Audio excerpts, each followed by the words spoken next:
मिसाल आया कमाल आया नबी का जिक्र है আমাদের লিল্লাহে তাকবীর, লিল্লাহে তাকবীর, লিল্লাহে তাকবীর। সম্মানিত উপস্থিতি, আমরা দেখতে পাচ্ছি আমাদের মাঝে এসে উপস্থিত হয়েছেন আমাদের আজকের অনুষ্ঠানের সম্মানিত প্রধান অতিথি, আন্তর্জাতিক Islamic scholar, writer and researcher, সম্মানিত প্রধান অতিথি ডক্টর মিজানুর রহমান আজহারি। আমরা আরেকবার তাকবীরের মাধ্যমে সম্মানিত প্রধান অতিথিকে সম্মানিত করতে চাই। লিল্লাহে তাকবীর। ধন্যবাদ। মেডিকেল দাওয়া সোসাইটি অব বাংলাদেশের আয়োজনে আজকের বাংলাদেশ চীন মৈত্রী সম্মেলন কেন্দ্রে অনুষ্ঠিত দাওয়া সেমিনার 2025-এ আপনারা যারা উপস্থিত হয়েছেন আমি সবাইকে জানাচ্ছি আন্তরিক শুভেচ্ছা, মোবারকবাদ এবং অভিনন্দন। আমরা শুরুতে আল্লাহ রব্বুল ইজ্জা ওয়াল জালালের দরবারে শুকরিয়া জ্ঞাপন করছি, যিনি আমাদেরকে এরকম চমৎকার একটি প্রোগ্রামে একত্রিত হওয়ার সুযোগ করে দিয়েছেন। আমরা পড়ছি কালিমাতুশ শুকর, আলহামদুলিল্লাহ। অন্তরের অন্তঃস্থল থেকে মেডিকেল দাওয়া সোসাইটি অব বাংলাদেশকে অভিনন্দন এবং শুভেচ্ছা জানাই, যারা প্রায় বিগত 2 মাস যাবৎ অনেক প্ল্যানিং, প্রোগ্রাম, অনেক ডেডিকেশন, এফোর্ট শেষে আজকের এই চমৎকার কনফারেন্স হলে এরকম চমৎকার একটি দাওয়া সেমিনারের আয়োজন করেছেন। ডক্টরস ফোরামের সাথে আমার মনে হয় এর আগে আমি এত বড় কোনো প্রোগ্রামে জয়েন করিনি। ছোট ছোট কিছু প্রাইভেট ক্লোজ মিট আপে বসার কথা বলার সুযোগ হয়েছে। আল্লাহ শুক্রিয়া যে আজকে এই প্রোগ্রামে দেশের বিভিন্ন মেডিকেলগুলোর বা মেডিকেল কলেজগুলোর প্রফেসরস, ডক্টর, স্টুডেন্টস তারা উপস্থিত হয়েছেন এবং আমি অত্যন্ত সম্মানিত বোধ করছি যে এরকম চমৎকার একটি প্রোগ্রামে আপনারা আমাকে মেহেরবানি করে ইনভাইট করেছেন। আপনারা একটা টপিক শুনেছেন, যে টপিকটা আজকে আমি কভার করব সেটা হচ্ছে মেথডোলজি অফ প্রফিটিক দাওয়া and its relevance to contemporary global society. রাসূল সাল্লাল্লাহু আলাইহি ওয়াসাল্লাম কিভাবে দাওয়া কার্যক্রম পরিচালনা করতেন, ওনার মেথডোলজি কেমন ছিল এবং বর্তমান সময়ের সাথে এর প্রাসঙ্গিকতা কেমন, এই টপিকটা নিয়ে আমি কথা বলব। তার আগে আমি শুরুতে দাওয়া ইস্যু যখনই আমার সামনে আসে তখন যেই কথাটা আমি বলি বা শেয়ার করি সেটা হচ্ছে মানহাজুল ওয়াসাতিয়া, মানে the balanced approach of Islam, ইসলামের যে ভারসাম্যপূর্ণ নেচার, এটা নিয়ে আমি কথা বলি। এবং আমার আলোচনার শুরুতে আমি সূরাতুল বাকারার 143 নম্বর আয়াত তেলাওয়াত করেছি, যেখানে আল্লাহ তাআলা বলছেন ওয়াকাযালিকা জাআলনাকুম উম্মাতান ওয়াসাতা লিতাকুনু শুহাদা আলান নাস, অনুরূপভাবে আমি তোমাদেরকে মধ্যমপন্থী জাতি বানিয়েছি বা মধ্যমপন্থী জাতি হিসেবে আবির্ভূত করেছি। উম্মাতান ওয়াসাতা মানে উম্মাতান আদলান ওয়া খিয়ারা, শ্রেষ্ঠ জাতি, ন্যায়পরায়ণ জাতি, এবং যারা শ্রেষ্ঠ, যারা ন্যায়পরায়ণ তারাই মূলত মধ্যমপন্থী জাতি। তো আল্লাহ তাআলা আমাদেরকে মধ্যমপন্থী জাতি বলেছেন। এই যে মধ্যম পন্থা আল ওয়াসাতিয়া, এটা ইসলামের অনেকগুলো অনন্য বৈশিষ্ট্যের মধ্যে থেকে একটি বৈশিষ্ট্য। বাট মাঝে মাঝে আমরা এই পন্থাটার কথা ভুলে যাই। ভুলে কি করি, অনেক সময় অনেক প্রান্তিক লেভেল থেকে কাজ করে ফেলি, চিন্তা করে ফেলি, অনেক সময় খুব বাড়াবাড়ি করে ফেলি, অনেক সময় ছাড়াছাড়ি করে ফেলি। বরং আমাদের থাকতে হবে মাঝামাঝি। তাহলে the first and foremost reminder today in this conference hall যে আমরা বাড়াবাড়িও করব না, ছাড়াছাড়িও করব না, আমরা মাঝামাঝি থাকবো। কোথায় থাকবো? জি, মাঝামাঝি, আল ওয়াসাতিয়া, যেটা শ্রেষ্ঠ এবং যেই মেথডোলজির কথা কোরআন আমাদেরকে জানিয়েছে। আমি যদি এটাকে ইংরেজি করি ওয়াসাতিয়া, তাহলে ইংরেজি দাঁড়াবে এরকম যে the balanced nature of Islam, ইসলামের যেই ভারসাম্যপূর্ণ যে নেচার, এটার নাম হচ্ছে মূলত আল ওয়াসাতিয়া। আপনি যদি খেয়াল করে দেখেন যে কিভাবে আমরা অন্যান্য জাতিগোষ্ঠীর তুলনায় মধ্যমপন্থী জাতি, তাহলে দেখবেন যে আমরা যদি সাইয়েদনা ঈসা আলাইহিস সালামের ব্যাপারে কথা বলি, জেসাস ক্রাইস্টের ব্যাপারে, তাহলে দেখেন ওনার ব্যাপারে ইহুদি নাসারারা কেউ বাড়াবাড়ি করেছে, কেউ ছাড়াছাড়ি করেছে, আমরা একেবারে মিডল ওয়েতে আছি। যেমন ঈসা আলাইহিস সালামের ব্যাপারে খ্রিস্টানরা কি বলে জানেন? তারা বলে ঈসা আলাইহিস সালাম হচ্ছে আল্লাহর সন্তান। নাউযুবিল্লাহি মিন যালিক। Jesus Christ is the son of God, গডের সন্তান। তাহলে দেখেন কতটা বাড়াবাড়ি করলো, ঈসা আলাইহিস সালামকে উঠাতে উঠাতে খোদার আসনে নিয়ে বসালো। বাড়াবাড়ি হয়ে গেল না এটা? আচ্ছা, তাহলে একদল খুব বাড়াবাড়ি করলো। এবার যদি ইহুদিদের কথা চিন্তা করি, ইহুদিরা কি বলে? ইহুদিরা একেবারে উল্টো, তারা বলে ঈসা আলাইহিস সালাম হচ্ছে ইবনু জিনা, মানে জারদ সন্তান। নাউযুবিল্লাহ। দেখেন তাদের প্রত্যেকের আকীদা শোনা মাত্রই আপনাদেরকে বলা লাগতেছে না যে নাউযুবিল্লাহ বলেন, আপনারা স্বতঃস্ফূর্ত ভাবেই বলতেছেন নাউযুবিল্লাহ। তার মানে একদল বাড়াবাড়ি করলো, একদল ছাড়াছাড়ি।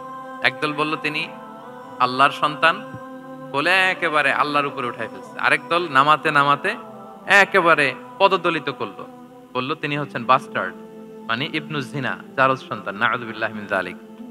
একদল নিয়ে গেল একেবারে উপরে, আরেক দল একেবারে নিচে। কিন্তু আমরা কি বলি দেখেন, আমরা বলি ঈসা আলাইহিস সালাম উনি হচ্ছেন আব্দুল্লাহি ওয়া রাসূলুহু, তিনি হচ্ছেন আল্লাহ তাআলার দাস বা বান্দা এবং আল্লাহর সম্মানিত রাসূল। দেখুন কতটা ব্যালেন্স এই আকীদা। আমরা আব্দুল্লাহ বলার মধ্য দিয়ে বেসিক্যালি নাসারাদেরকে রিফিউট করি, তাদের প্রতিবাদ করি আমরা যে তোমরা যে বলেছো আল্লাহ সন্তান না, ওইদিকে উঠানো যাবে না, নিচে নামায় নিয়ে আসো, উনি আব্দুল্লাহ আল্লাহর দাস। আর রাসূলুহু সম্মানিত রাসূল বলে আমরা বেসিক্যালি ইহুদিদেরকে রিফিউট করি, তাদের প্রতিবাদ করি। আমরা বলি যে না, তোমরা যে বলেছো উনি জারদ সন্তান না, ওনার সম্মানকে পদদলিত করা যাবে না, উপরে উঠাইতে হবে, উঠায় রাসূল ও সম্মানিত রাসূল। তাহলে নাসারাদের আকীদা থেকে আমরা নিচে নেমে আসলাম, ইহুদিদের আকীদা থেকে আমরা উপরের দিকে গেলাম। ফলে এটা কি হলো? ব্যালেন্স হলো, ভারসাম্যপূর্ণ হলো, মধ্যম পন্থা হলো। তো আশা করি মধ্যম পন্থার উদাহরণটা বুঝতে পেরেছেন। আরেকটা ছোট্ট উদাহরণ দেই। আমাদের বোনদের যখন পিরিয়ড চলে তখন নাসারারা কি করে দেখেন, খ্রিস্টানরা তারা সবকিছু করে, কোনো বাছবিচার রাখে না, তখন এমনকি ফিজিক্যাল ইন্টিমেসিতেও যায়। যখন আমাদের বোনদের পিরিয়ড চলে তখন তারা ফিজিক্যাল ইন্টিমেসিতেও যায়, কোনো বাছবিচার নাই। এটা হচ্ছে নাসারাদের অবস্থান। আর ইহুদিদের কি অবস্থান? এরা এই 5 দিন 7 দিন আমাদের বোনদের যখন পিরিয়ড চলে তখন তারা তাদের স্ত্রীদেরকে ধরবে না, ছুবে না, স্পর্শ করবে না, একসাথে বসবেও না। তাদের ঘরে আলাদা একটা স্পেশাল রুম রাখে, ওই রুমের ভিতরে, ওই ঘরের ভিতরে তাদের 5 দিন 7 দিন ওইখানে কাটাইতে হয়। তোমরা আবার সুস্থ হলে তারপরে আসবো। দেখেন একদল খুব বাড়াবাড়ি করলো, আরেক দল ছাড়াছাড়ি করলো। কিন্তু আমাদের ইসলামে আমরা ব্যালেন্স, যে বোনদের যখন পিরিয়ড চলে হাজবেন্ড ওয়াইফ তখন স্বাভাবিক মেলামেশা, কথাবার্তা, ঘরের টুকিটাকি কাজ সবই করতে পারবে, ইল্লাল জিমা, যেটা আমরা ফিজিক্যাল ইন্টিমেসি বলি, ওইটা ছাড়া আমরা সবই করতে পারবো। তাহলে দেখেন এই দুইটা উদাহরণ আমি সামনে আনলাম এজন্য যে এই যে মানহাজুল ওয়াসাতিয়াতি ওয়াল ই'তিদাল, মধ্যম পন্থার কথা আমরা যেটা বলি, যেটাকে দিয়ে আল্লাহ তাআলা আমাদেরকে সম্মানিত করেছেন যে ওয়াকাযালিকা জাআলনাকুম উম্মাতান ওয়াসাতা, তোমাদেরকে আমি মধ্যমপন্থী জাতি বানিয়েছি, তোমাদের মধ্যে বাড়াবাড়িও থাকবে না, ছাড়াছাড়িও থাকবে না, বরং আমরা হব মধ্যমপন্থী। আমরা কি হব? কি হব? কিছুদিন আগে বোধহয় দেখলাম ওই যে ছাত্ররা যে দল করতেছে ওইটাও মধ্যমপন্থা নাম দিয়ে দিছে। আবার আজকের এই আলোচনা করে কোন বিপদে পড়ি, পরে বলবে যে তো বোধহয় ছাত্রদেরকে সাপোর্ট করতেছে ভেতরে ভেতরে। না, ওই ছাত্রদের মধ্যমপন্থার কথা বলতেছি না, ইসলাম যে মানহাজুল ওয়াসাতিয়ার কথা বলেছে সেটার কথা বললাম। তো প্রিয় ভাইয়েরা, প্রথম কথা হচ্ছে আপনি যখন দাওয়া বলবেন তখন আমাকে মধ্যম পন্থা বলতেই হবে। আমরা যখন ইসলাম শিখবো, শিখাবো, ইসলাম বুঝবো, বুঝাবো, এই সব ক্ষেত্রে আমাদেরকে মধ্যম পন্থা অবলম্বন করতে হবে। আমাদের খেয়াল রাখতে হবে আমরা যেন এক্সট্রিম লাইনে না যাই, আবার খুব এক্সট্রা লিবারেল যেন না হয়ে যায়, আমরা যেন মধ্যমপন্থী একটা অবস্থানে থাকি। এবং দাওয়া দেওয়ার ক্ষেত্রে এটাই বলা হয়েছে, আল্লাহ তাআলা বলছেন উদউ ইলা সাবিলি রাব্বিকা বিল হিকমাতি ওয়াল মাউইদাতিল হাসানাতি ওয়াজাদিলহুম বিল্লাতি হিয়া আহসান। নবী আপনি লোকদেরকে আল্লাহর পথে ডাকুন, বিল হিকমা, প্রজ্ঞার সাথে, সুন্দর সুন্দর উপদেশ সহকারে, এবং কখনো তর্ক বিতর্কে জড়ানো লাগলে সেটা উত্তম ভাবে আপনাকে জড়াতে হবে। তার মানে এই যে ইসলাম বোঝার ক্ষেত্রে, প্রচারের ক্ষেত্রে মধ্যম পন্থার নীতি যেটা, প্রজ্ঞা বা সুন্দর উপদেশমালা দিয়ে দাওয়াত দেওয়া, এটাও মূলত মধ্যম পন্থারই বহিঃপ্রকাশ। আমরা যখন কোনো দাওয়া কাজ করব অলওয়েজ মাথায় রাখতে হবে যে আমি বাড়াবাড়ি যেন না করি, আমি আবার ছাড়াছাড়িও যেন না করি, আমি যেন মাঝামাঝি থাকি। তো এই যে দাওয়া আমরা দিচ্ছি, দাওয়াটা কি? বেসিকলি এটা হচ্ছে একটা কমিউনিকেশন, রাইট? এই যে আমি কথা বলতেছি আপনারা শুনতেছেন, ইমাম সাহেব খুতবা দিচ্ছেন আমরা সেটা শুনি, স্ট্রিট দাওয়া হয়, বিভিন্ন রকম দাওয়া এখন হচ্ছে, এগুলো basically communication. And this communication should be full of wisdom and beautiful advice. এটাই মূলত আল ওয়াসাতিয়া, মানহাজুল ওয়াসাতিয়া, মধ্যম পন্থা। আমি যে বিশ্ববিদ্যালয় থেকে ব্যাচেলর করেছি ওই বিশ্ববিদ্যালয়ের একটা স্লোগান আছে, মানহাজুল ওয়াসাতিয়াতি ওয়াল ই'তিদাল। ওনারা মধ্যম পন্থার কথা বলে। তো আমি যেহেতু এই বিশ্ববিদ্যালয় আল আজহারের গ্রাজুয়েট, আমি যেখানেই যাই একটু করে আমি এই আল ওয়াসাতিয়ার কথাটা বলি প্রিয় ভাইরা। তো দাওয়া যেহেতু কমিউনিকেশন, আমরা ওরাল দাওয়া দিয়ে থাকি, কিন্তু বেসিকলি ওরাল দাওয়ার চেয়ে যেটা প্র্যাকটিক্যাল দাওয়া, থিওরিটিক্যাল দাওয়ার চেয়ে প্র্যাকটিক্যাল দাওয়াটা এটা বেশি ইফেক্টিভ, বেশি প্রোডাক্টিভ। আমরা যখন তাফসির মাহফিল করি, আমরা খুতবা দেই, আলোচনা করি, এটা থেকে তো মানুষ শিখে।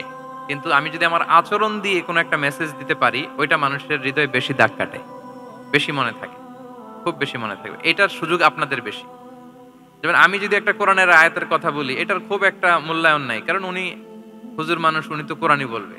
কিন্তু একজন ডক্টর যখন কোরআনের আয়াত বলে, তখন বলে দেখছো মাশাআল্লাহ, একজন ডক্টর, সে চিকিৎসা বিজ্ঞানে এত বড় এক্সপার্টিজের পর আবার কোরআনও জানে। ওই কথা কিন্তু আমিও বলছি, আমার দাম নাই। কিন্তু আপনাদেরকে কত সম্মানের চোখে দেখা হচ্ছে। আবার দেখেন, 5 ওয়াক্ত সালাত আদায় করা জামাতের সাথে, ফরজ সালাতগুলো, এটা তো মানে করতেই হবে, কম্পালসারি।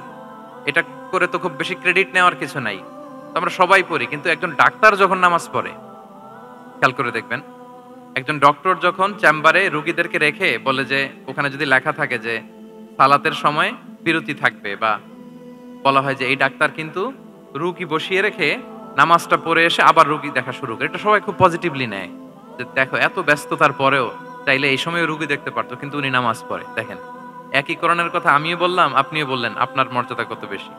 আমিও জামাতে নামাজ পড়ি, ইমামতি করাই, আর আপনি যে একটু তাড়াতাড়ি করে নামাজটা পড়ে চলে আসেন, এটাতে আপনার এপ্রিসিয়েশন কত বেশি। তো এভাবে আপনাদের কিন্তু দাওয়া কাজ করার সুযোগ অনেক বেশি, কারণ এটা অনেক মানে নোবেল একটা প্রফেশন, মহৎ পেশা। আপনারা জনগণকে সরাসরি সেবা দেওয়ার যে ব্যাপারটা, এটার সুযোগ আছে। যুদ্ধ বিধ্বস্ত আপনি আহতদেরকে সেবা দিতে পারেন, আগুনে পোড়া রোগীদেরকে সেবা দিতে পারেন, দুরারোগ্য ব্যাধি, তার আর যাওয়ার জায়গা নেই, আপনি সেবা দিতে পারতেছেন। যে কোনো রোগ বালায়, যে কোনো পরিস্থিতিতে যখন একজন মানুষ অসুস্থ হয়, তখন আপনি সেবা দিচ্ছেন, তখন তার মনটা কিন্তু খুব নরম থাকে, তার মধ্যে একটা অসহায়ত্ব কাজ করে। ওই একটা অসহায় মানুষ, তার মনটা খুব নরম, ওই রকম একটা সিচুয়েশনে তারা আপনাদের দ্বারস্থ হয়।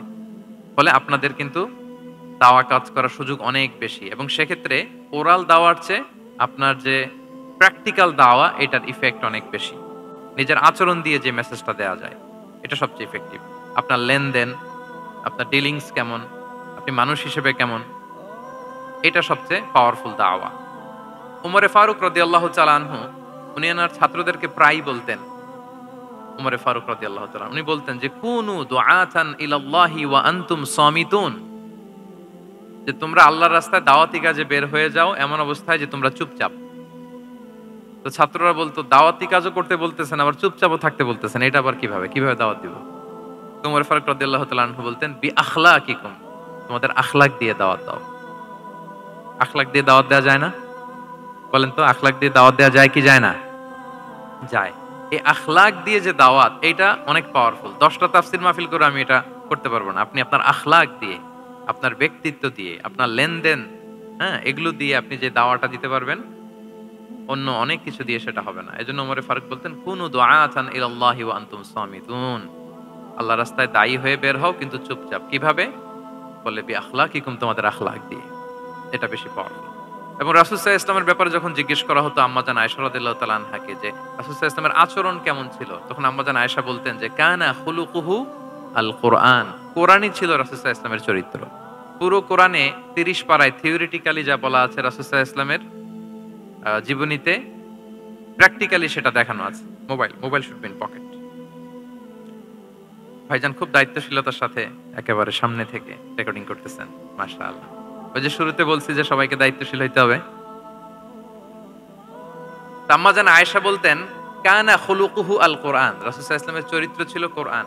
ইনদামা রাসূলুল্লাহ সাল্লাল্লাহু আলাইহি ওয়াসাল্লাম ইয়ামশি আলাল আরদ কাআন্নাল কোরআনা ইয়ামশি আলাই, রাসূল সাল্লাল্লাহু আলাইহি ওয়াসাল্লাম যখন মদিনার রাস্তা দিয়ে হেঁটে যেতেন, as if a living Quran is walking on the street, মনে হতো একটা জীবন্ত কোরআন রাস্তা দিয়ে হেঁটে হেঁটে যাচ্ছে। তো তাহলে we should try to be a living দাঈ, জীবন্ত দাঈ, practical দাঈ।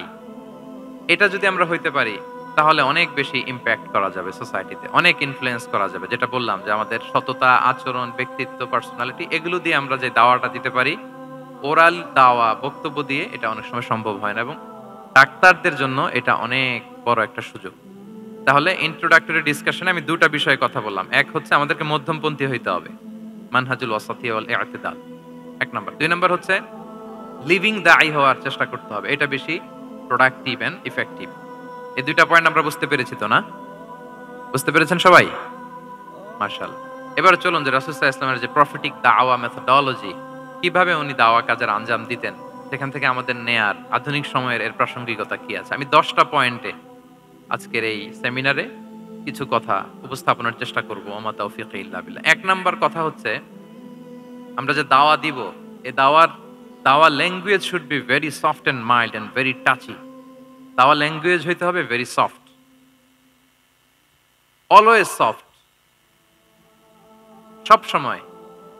If you talk about দাওয়া, this language should be very soft and mild and touchy. দাওয়ার কথা বললে হয়তো আপনি পলিটিক্স করেন, ওইটা আলাদা কথা। আপনি জেহাদের ময়দানে, ওইটা আলাদা কথা। আমি জেহাদ পলিটিক্স নিয়ে কথা বলতেছি না, আই এম টকিং অ্যাবাউট দাওয়া। যদি আপনি দাওয়া সেমিনারের কথা বলেন, যদি মেডিকেল দাওয়া সোসাইটি নাম দেন, দাওয়া বললে আমাকে বলতে হবে দাওয়ার language should be very soft and mild. আমরা এটা অনেক সময় ভুল করে ফেলি, এটা করা যাবে না। কারণ আপনি হৃদয় থেকে যদি কোনো কথা বলেন, এটা শ্রোতার হৃদয়ে যে টাচ করে। আল্লাহর হাবিব সাল্লাল্লাহু আলাইহি ওয়াসাল্লামের কথাগুলো নিয়ে এত আলোচনা, বিশ্লেষণ, কথাগুলো এত অ্যাপিলিং কেন, এত আবেদনময় কেন? এর কারণ হচ্ছে রাসূল সাল্লাল্লাহু আলাইহি ওয়াসাল্লাম যা বলেছেন তিনি হৃদয় থেকে বলেছেন। হৃদয় থেকে কথা বেরোলে এটা শ্রোতার হৃদয়ে যে টাচ করে। একটা ছোট্ট আয়াত আমি তেলাওয়াত করি, সূরা তাহার। আল্লাহ তাআলা বলছেন, ফাকুলা লাহু কাওলান লাইয়িনা লাআল্লাহু ইয়াতাযাক্কারু আও ইয়াখশা। আল্লাহ তাআলা মূসা আলাইহিস সালাম এবং হারুন আলাইহিস সালাম, ওনাদের দুইজনকে বলছেন যে তোমরা দুই ভাই মিলে যাও, ফেরাউনের কাছে যে দাওয়াত দাও এবং কোমল ভাষায় দাওয়াত দাও। কি ভাষায়? সবাই বলুন। কোমল ভাষায় দাওয়াত দাও। কাওলান লাইয়িনা, use very soft and mild language, very touchy language. Soft এবং কোমল ভাষায় দাওয়াত দাও কাকে? পৃথিবীর সবচেয়ে বড় সন্ত্রাস, তাই না? হ্যাঁ, দুর্ধর্ষ সন্ত্রাস, খোদাদ্রোহী, তারপর সীমা লঙ্ঘনকারী। আপনি যত নেগেটিভ যা বলবেন সব যাবে ওর সাথে। ফিরআউন, লাআল্লাহু ইয়াতাযাক্কারু আও ইয়াখশা, হয়তো সে উপদেশ গ্রহণ করবে অথবা তার হৃদয়ে ভয়ের উদ্রেক হতে পারে। হয়তো তোমরা soft and mild language use করবা। মূসা এবং হারুন কোমল ভাষায় যে তোমরা দাওয়াত দিবা। আচ্ছা, কার ব্যাপারে আল্লাহ বললেন, কাকে দাওয়াত দিতে বললেন? সবাই বলেন তো নামটা। ফেরাউন। আচ্ছা, ফেরাউনের ক্ষেত্রে আল্লাহ তাআলা বললেন যে soft and mild language use করো, নরম ভাষা। আমাকে উত্তর দেন, আমাদের কারেন্ট সময় আমরা যাদেরকে জালিম বলি, যাদেরকে খারাপ বলি, ফাসিক বলি, পাপাচারী, ধরেন যে আমার মতে বা আপনাদের মতে যে সবচেয়ে খারাপ পাপাচারী মনে করার সুযোগ আমাদের নাই। কে জান্নাতি কে জাহান্নামী এটা ডিসাইড করবে কে? আল্লাহ তাআলা। কিন্তু আমাদের চোখে যে পাপী, যে ভুল করেছে, যে জালিম, ওই জালিমগুলো, খারাপ লোকগুলো কি ফেরাউনের চেয়ে বেশি খারাপ ছিল? ছিল? ওই ফেরাউনের ক্ষেত্রে আল্লাহ বলেছেন ফাকুলা লাহু কাওলান লাইয়িনা, সফট ল্যাঙ্গুয়েজ ইউজ করো মূসা এবং হারুন, কোমল ভাষা ব্যবহার করো। হয়তো তার ভুল ভেঙে যাবে, হয়তো সে উপদেশ গ্রহণ করবে। তো তাহলে দেখেন কত বড় ভুল আমরা করি। আমরা মাঝে মাঝে এমন অ্যাটাকিং মুডে কথা বলি, এমন আগ্রাসী হয়ে কথা বলি, ওর মানার এক সুযোগ থাকলেও ও মানবে না। কি বলেন? যাও মানার একটু ইচ্ছা ছিল, আমার এই অ্যাটিটিউডের কারণে সে আর এটা শুনবে না। এটাই মানুষের স্বভাব। আপনি আগ্রাসী হয়ে অ্যাটাকিং হয়ে কথা বলে মানুষ এটা শোনে না। তাহলে দাওয়ার প্রফেটিক এক নাম্বার মেথোডোলজি হচ্ছে দাওয়ার ল্যাঙ্গুয়েজ হইতে হবে very soft and very mild. আল্লাহ তাআলা সূরাতু আলে ইমরানে বলছেন, ফাবিমা রাহমাতিম মিনাল্লাহি লিনতা লাহুম ওয়ালাউ কুনতা ফাযযান গালিযাল কলবি লানফাদ্দু মিন হাওলিক। নবী হে, আল্লাহর অনুগ্রহে, আল্লাহর রহমতে আপনি কোমল ভাষী হয়েছেন। আপনি কোমল ভাষী না হয়ে যদি রূঢ় ভাষী হতেন, তাহলে মানুষজন আপনার কাছ থেকে ভেগে ভেগে পালাতো। কিন্তু আমরা দেখতাম যে সাহাবারা রাসূল সাল্লাল্লাহু আলাইহি ওয়াসাল্লামের কাছে শুধু জড়ো হইতে চেত, দেখা করতে চেত, রাসূলকে ঘিরে রাখতো, এত পছন্দ করতো রাসূল সাল্লাল্লাহু আলাইহি ওয়াসাল্লামের কোমল আচরণের কারণে। ইভেন ফ্যামিলিতে কোনো সমস্যা হলে, অনেক সাহাবারা বলতেন ফ্যামিলির সাথে সমস্যা হলেও তারা রাসূলের কাছে চলে আসতো। এমনকি কারো পেটে ক্ষুধা লাগলেও তারা রাসূলের দরবারে চলে আসতো। তারা বলতো রাসূল সাল্লাল্লাহু আলাইহি ওয়াসাল্লামের চেহারার দিকে তাকালেই আমাদের ক্ষুধা মিটে যেত। কি কোমল ভাষী ছিলেন, কত সুন্দর সফট ল্যাঙ্গুয়েজ রাসূল সাল্লাল্লাহু আলাইহি ওয়াসাল্লাম ইউজ করেছেন। রাসূল সাল্লাল্লাহু আলাইহি ওয়াসাল্লাম কখনো যে কঠোর ভাষায় কথা বলতেন না তা না, মাঝে মাঝে বলতেন, কিন্তু বেশিরভাগ ওনার দাওয়া ছিল সফট এন্ড মাইল্ড। মাঝে মাঝে প্রেক্ষাপটের আলোকে রাসূল সাল্লাল্লাহু আলাইহি ওয়াসাল্লাম অনেক সময় তেজস্বী জ্বালাময়ী ভাষণ দিতেন। মনে হতো কান্নাহু তিনি কি করছেন, ব্যাটালিয়নকে কমান্ড করছেন। এটা মাঝে মাঝে চেহারা লাল হয়ে যেত, গড়গড় করতেন যুদ্ধের আগে। কিন্তু রেগুলার বেসিসে রাসূল সাল্লাল্লাহু আলাইহি ওয়াসাল্লাম খুব কোমল ভাষায় কথা বলতেন। তাহলে এক নম্বরে যেটা জানলাম, যদি আপনি দাওয়া মেন্টালিটি, দাওয়া মোডে থাকতে চান, আপনার ভাষা হতে হবে শক্ত না নরম? সফট হইতে হবে, কোমল। কারোর প্রতি আগ্রাসী হয়ে যেন আমরা কথা না বলি, অ্যাটাকিং মোডে যেন না বলি, বললেও শুনবে না। এটাই মানুষের নেচার, সফট ল্যাঙ্গুয়েজে বলতে হয়। ফেরাউনকে যদি বলা হয় ওর সাথে ভালোভাবে বলো, তো আমাদের আশেপাশে যারা আছে এরা তো মানে আরো এদেরকে সম্মান দিয়ে নরম করে বলা উচিত, কি বলেন? জি, এক নম্বর গেল। দুই নম্বর হচ্ছে, দাওয়াকে ফলপ্রসূ করতে হলে রাসূল সাল্লাল্লাহু আলাইহি ওয়াসাল্লাম যেটা করতেন, শ্রোতাদের অনেক সময় মনোযোগ আকর্ষণের জন্য উনি অনেক ধরনের টুলস, অনেক ধরনের জিনিস তিনি ব্যবহার করতেন। যেমন একটা পদ্ধতি রাসূল সাল্লাল্লাহু আলাইহি ওয়াসাল্লামের ছিল, রাসূল সাল্লাল্লাহু আলাইহি ওয়াসাল্লাম মানুষের আকর্ষণ বৃদ্ধির জন্য মাঝে মাঝে প্রশ্ন ছুড়ে দিতেন অডিয়েন্সকে, drawing attention of the listener by throwing questions. Question throw করার মাধ্যমে অ্যাটেনশন গ্রো করতেন। হাদিসে এরকম অনেক উদাহরণ পাওয়া যায়। একটা ছোট হাদিস শেয়ার করি, সহিহ মুসলিমে এসেছে। রাসূল সাল্লাল্লাহু আলাইহি ওয়াসাল্লাম একবার সাহাবাদেরকে বললেন, ইন্না মিনাশ শাজারি শাজারাতান লা ইয়াসকুতু ওয়ারাকুহা মাসালুহা মাসালুল মুসলিম। রাসূল সাল্লাল্লাহু আলাইহি ওয়াসাল্লাম জিজ্ঞেস করলেন, তোমরা কি কেউ বলতে পারবা বৃক্ষরাজির মধ্যে একটা বৃক্ষ আছে, মানে গাছের মধ্যে একটা গাছ আছে যেই গাছের কখনো পাতা ঝরে না, ওই গাছের পাতা কখনো ঝরে না, এর দৃষ্টান্ত হচ্ছে মুসলিমের দৃষ্টান্তের মতো। বলতো ফাহাদ্দিসুনি মা হিয়া, বলতো ওই গাছটা কি, কে বলতে পারো? আপনারা তো সব একেবারে পেরে গেছেন। তো সাহাবারা ওই দিন কেউ বলতে পারেন নাই, কারণ কি জানেন? একে তো আমরা জানি হাদিস স্টাডি করার কারণে, হাদিস স্টাডি না করলে তো আমরা বলতে পারতাম না, আমাদের দেশে তো খেজুর গাছ অত হয়ও না।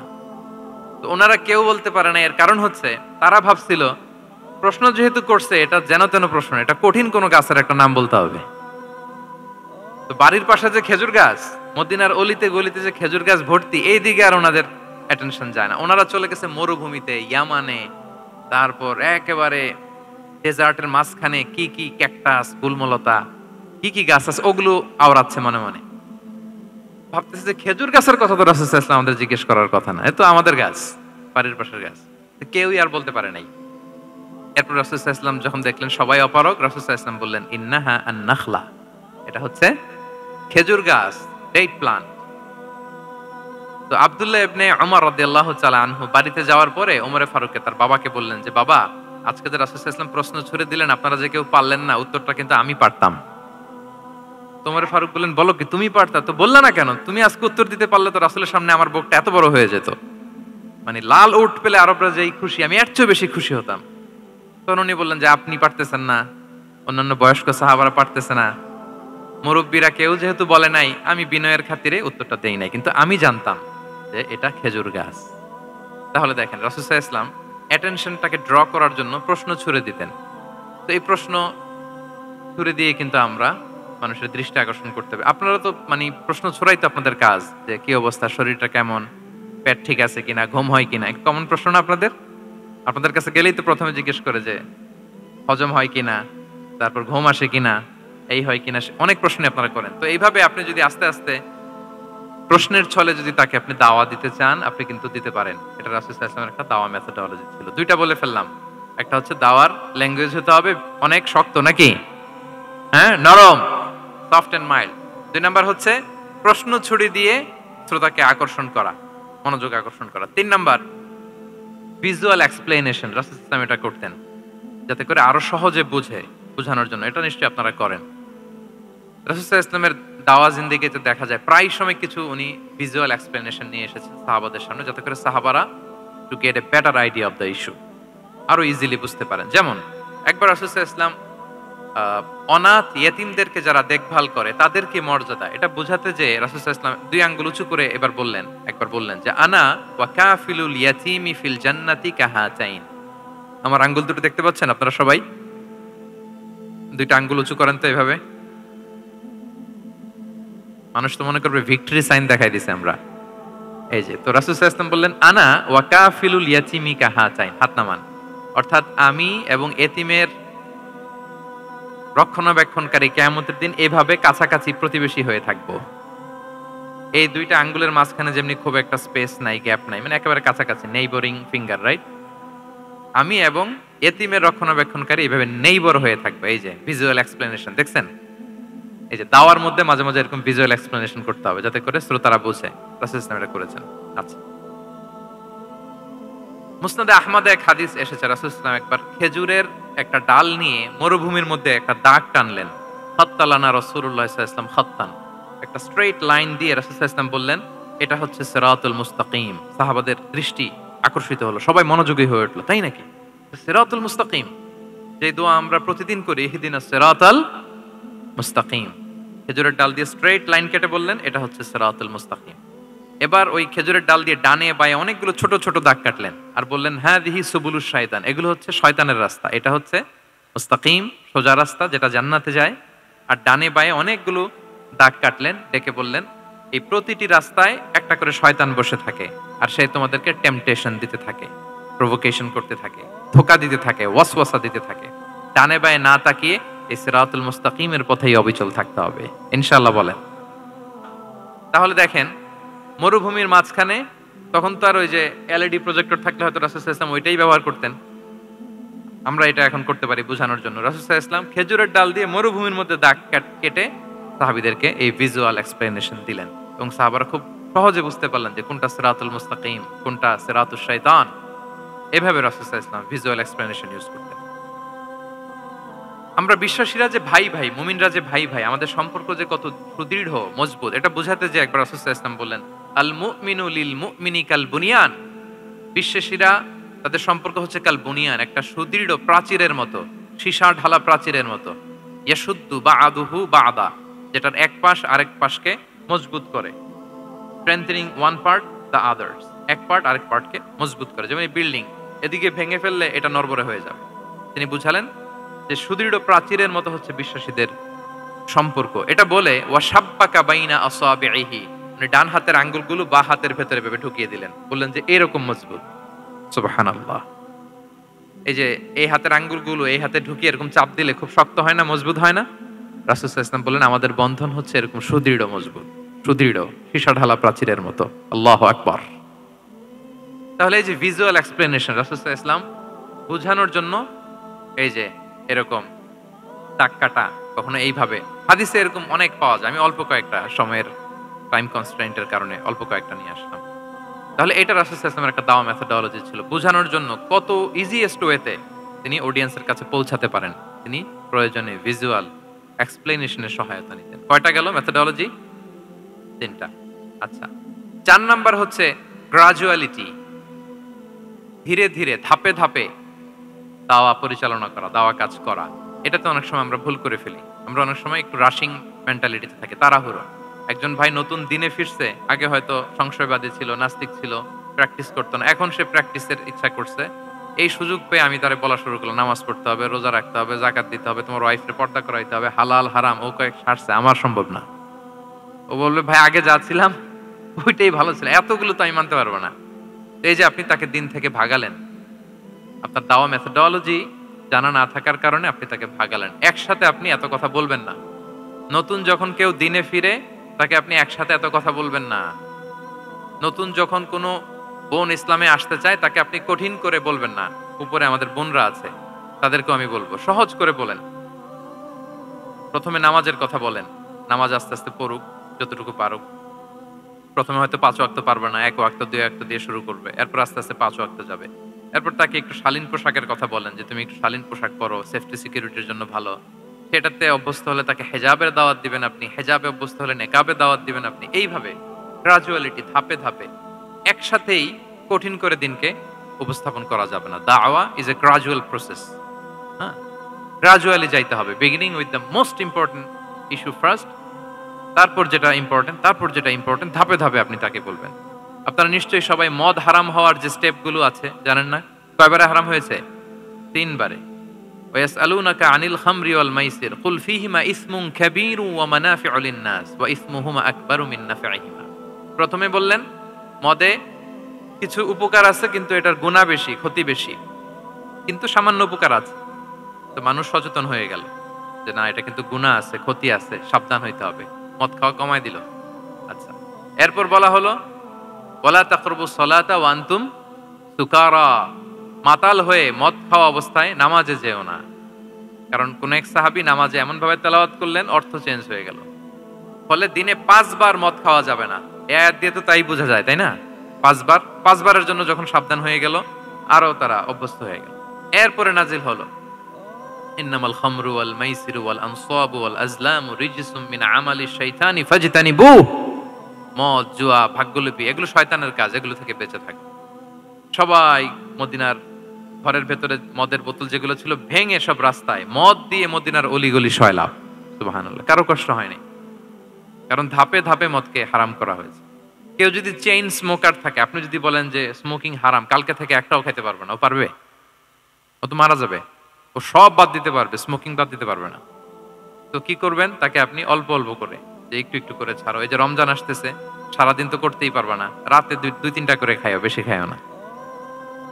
না মানে ছাড়ানোর জন্য বলতেছে আর কি, যে 10টা খায় তারা যদি আপনি 2টা খাইতে বলেন, এটা তো আপনি দাওয়াই দিলেন নাকি, কমাইতে বললেন। তো সিগারেটের প্রতি তার উৎসাহিত করতেছি না আমরা।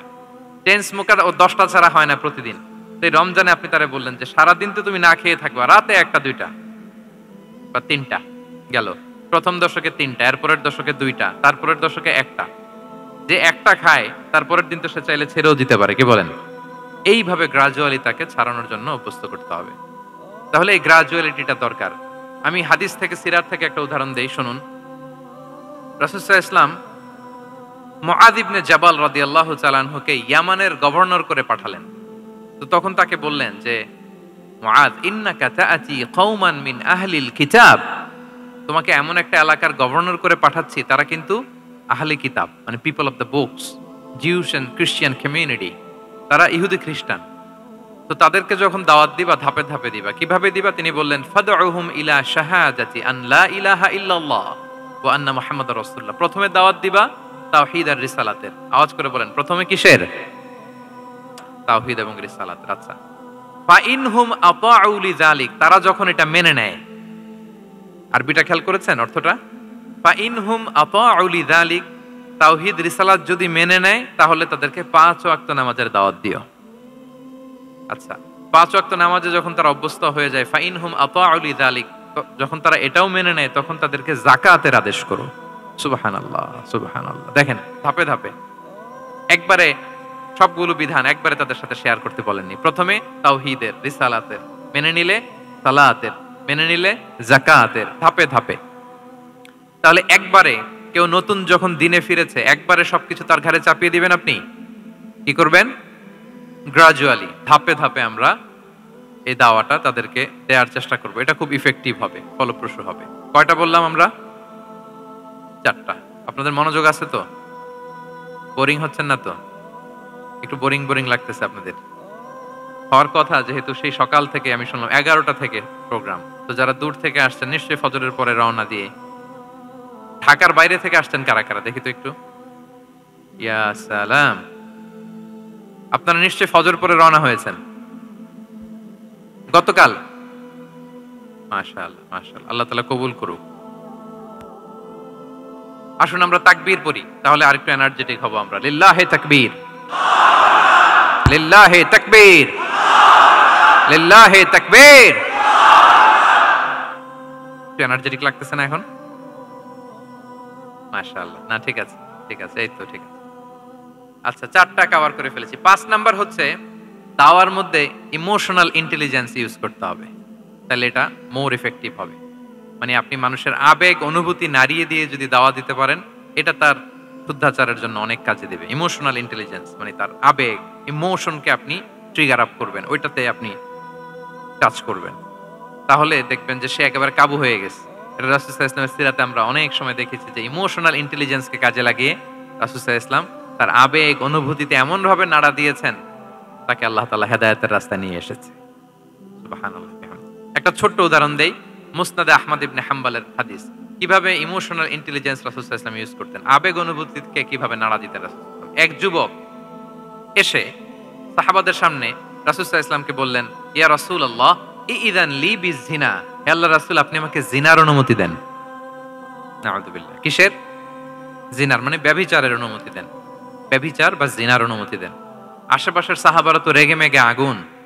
ফাআকবালাল কওমু আলাইহি ফাজারু, সবাই তাকে দৌড়ে ধরতে গেল আর ধমকাতে লাগলো, ছি ছি ছি, মা মা, আমরা যেটা বাংলায় বলি ছি ছি, আরবিতে ওনারা কি বলে? মা মা, ছি ছি, কি বলো তুমি? লজ্জা শরমের মাথা খেয়ে তুমি রাসূলুল্লাহর দরবারে এসে বলতেছো, হে আল্লাহ রাসূল, আপনি জিনার অনুমতি দেন? যে রাসূল আল্লাহর পক্ষ থেকে বাণী শোনায়, ওয়ালা তাকরাবুজ জিনা, তোমরা ব্যভিচারের নিকটবর্তীও হয়েও না, আর তুমি সেই নবীর কাছে এসে আবদার করতেছো জিনার অনুমতি দেন?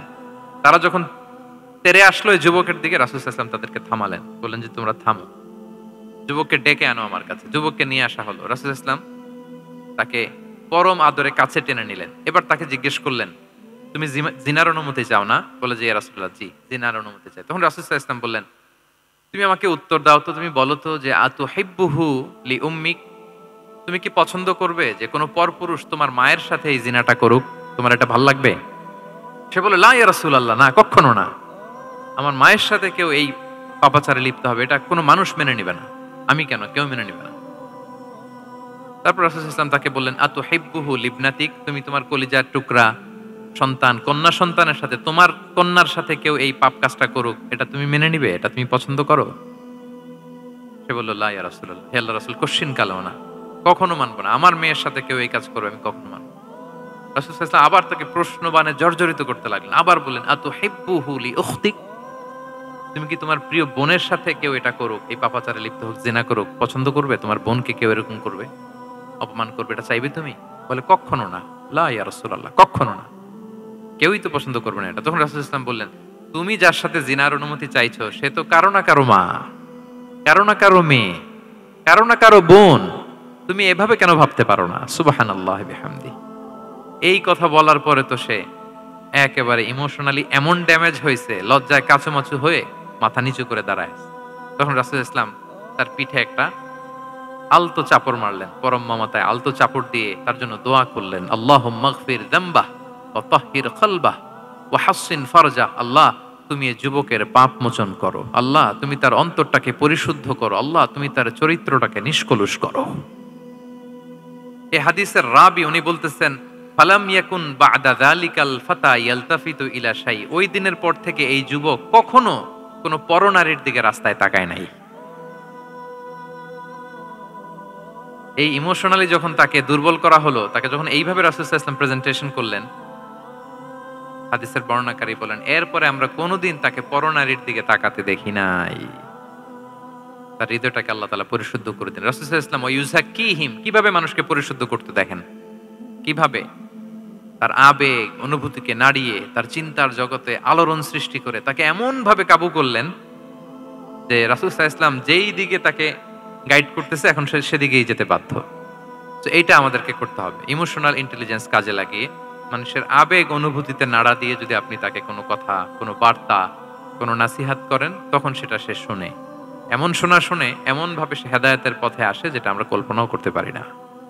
তাহলে এটা যেন আমরা করি, এটা খুবই প্রোডাক্টিভ, এটা খুবই ইফেক্টিভ, এটা খুবই ফ্রুটফুল, কাজে দেয় মানুষকে ইমোশনালি তাকে দাওয়া দেওয়া। এই পয়েন্টটা বুঝতে পেরেছেন তো সবাই, না? আলহামদুলিল্লাহ। কয়টা গেল? 5টা। 6 নাম্বার মেথোডোলজি হচ্ছে দাওয়া should be full of love. দাওয়া বললে এটার সাথে লাভ থাকতে হবে, লাভ, ভালোবাসা। যদি আপনি দাওয়া বলেন, এখানে লাভ থাকতে হবে। ইট কামস উইথ লাভ, ভালোবাসা। ভালোবাসা দিয়ে আপনি মানুষের হৃদয় জয় করতে হবে। আমরা দায়ীরা অনেক সময় বেশি জাজমেন্টাল হয়ে যাই। আরব শায়েকরা বলে যে নাহনু দুআত লাসনা কুদাত, আমরা দাঈ, আমরা জাজ নই, উই আর নট জাজেস। আমাদের অনেক দায়ীরা আমরা ভুল করে ফেলি, আমরা বলি যে ও খারাপ, ও এটা, ও জাহান্নামী, ও খারিজ, এরকম আমরা সবাইকে নাকচ করি। মনে হয় যেন সবাইরে জাহান্নামে পাঠাই, আমি একা জান্নাতে যেতে পারলেই সফল। আচ্ছা বলেন তো, সব গেল জাহান্নামে, আপনি একা শুধু জান্নাতে, ভাল লাগবে আপনার? এই যে আজকে আমরা এখানে সবাই ছাত্র, শিক্ষক, ডিস্টিংগুইশ গেস্টরা, উপরে আমাদের বোনরা, কত ভালো লাগতেছে না? ধরেন যে 2500 সিটিং ক্যাপাসিটির এই চীন মৈত্রী সম্মেলন কেন্দ্রে কেউ নাই, শুধু আপনি একা। এই বিশাল হল রুমে কেউ নাই, আপনি একা, ভাল লাগবে? তখন মিস্টার বিনের মতো হা হু করা লাগবে, শুধু একা একা, ঠিক না? তো সবাইকে জাহান্নামে পাঠিয়ে শুধু আমি জান্নাতে গেলে এটা আমার ভাল লাগবে না, ওই জান্নাতে। তো আমরা কিভাবে আমাদের জান্নাতের দলকে ভারী করতে পারি, এই চেষ্টাটা আমাদের বেশি বেশি করতে হবে, কি বলেন? তাহলে দাওয়া should be full of love, কারণ ভালোবাসা দিয়ে যা জয় করা যায়, কঠোরতা দিয়ে তা পারা যায় না। ভালোবাসা দিয়ে আপনি যেটা করতে পারবেন, কঠোরতা দিয়ে কখনো সেটা করতে পারবেন। আসুন আমরা হাদিস থেকে শুনি, সিরাত থেকে শুনি। আল্লাহর হাবিব সাল্লাল্লাহু আলাইহি ওয়াসাল্লাম মসজিদে নববীতে বসে আছেন সাহাবাদেরকে নিয়ে। হঠাৎ এক বেদুইনের আগমন। বেদুইন মানে যার মধ্যে নগর জীবনের কোনো নিয়ম কানুন সে দেখেনি, জানে না, বুঝে না। সিভিলাইজেশন বলতে যেটা বুঝি, ভদ্রতা, কার্টিসি, ম্যানার, এটা সে শিখেনি। এরকম এক বেদুইন অনেক দূর পল্লী থেকে মদিনার মসজিদে নববীতে এসেছে, কিন্তু সে ইসলাম ধর্ম গ্রহণ করেছে, মুসলিম।